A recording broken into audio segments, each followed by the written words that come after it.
Hey there.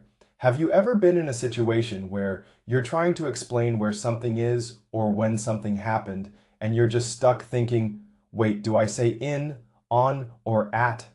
Well, don't worry, because I'm going to break it all down for you in a way that's super easy to understand. Now, here's the deal. This is going to be a two-part video series. In this first video, we'll focus on how to use in, on, and at for time and place. Then in the second video, which you'll find linked in the description, we'll dive into how to use in, on, and at in phrases and expressions like I'm good at it or I'm working on it. So make sure you watch both parts to master these prepositions completely. Ready? Let's dive in. Okay, so first things first. Why are in, on, and at so confusing? Well, it's because they all talk about time and place, but they're used in different situations. Don't worry though. I'm going to explain each one step by step and we'll practice together. Ready? Let's start with in.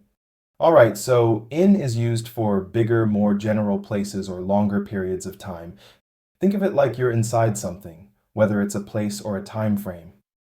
For places, we use in when we're talking about being inside a larger area, like a city, a country, or a room. For example, I'm in the park. The park is a big area and you're somewhere inside it. She lives in New York. New York is a big city, so we use in. For time, we use in for longer periods, like months, years, or parts of the day. For example, I'll see you in an hour. An hour is a block of time. We met in 2020. 2020 is a year, which is a long period. Let's practice. Repeat after me. I'm in the kitchen. You're inside the kitchen, which is a room. We'll meet in 5 minutes.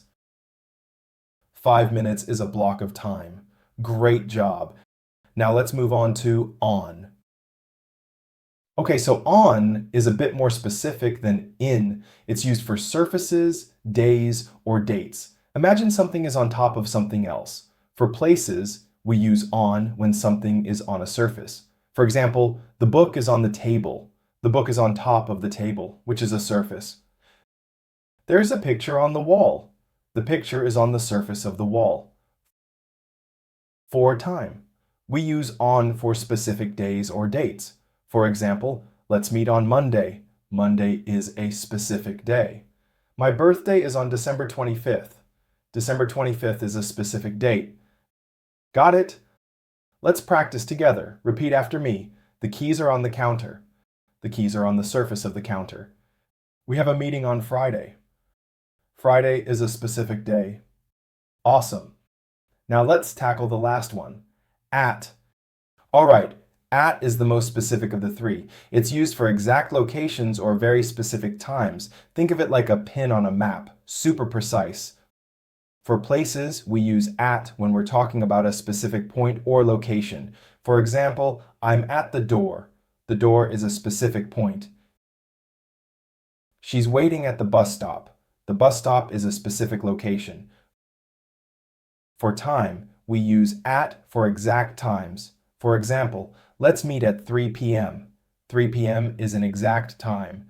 The movie starts at 7:30. 7:30 is an exact time.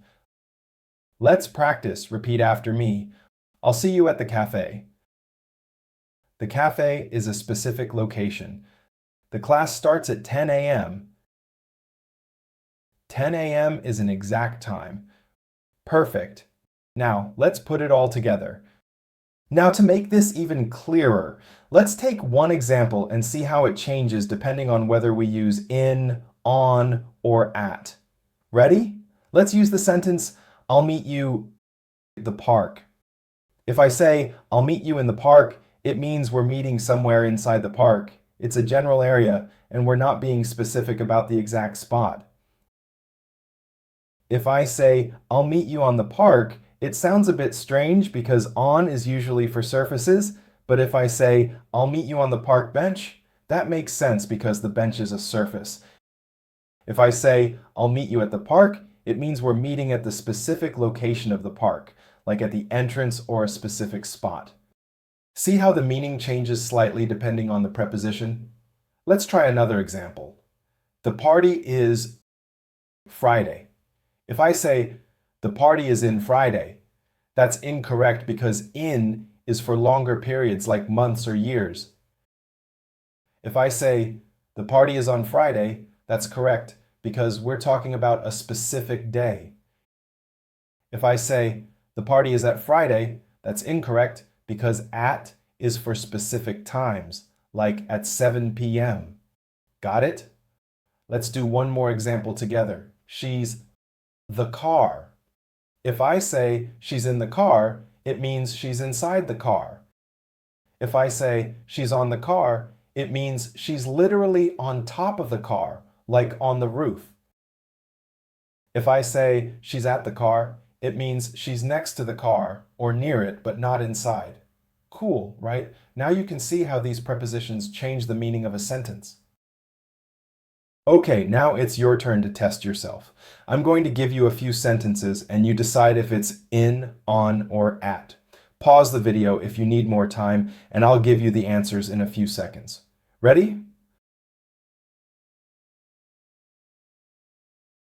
I'll see you at the weekend. The cat is on the roof. We're meeting at 5 p.m. She's in the car, ready to drive. The event is on Saturday. How did you do? Let me know in the comments. And that's it for this video. You now know how to use in, on, and at for time and place. But remember, the second part of this video is linked in the description, where we'll dive into how to use in, on, and at in phrases and expressions. So make sure you check that out to master these prepositions completely. Thanks for watching. If you found this video helpful, give it a thumbs up, share it with a friend, and subscribe to EZ English Practice for more English tips. And I'll see you in the second part.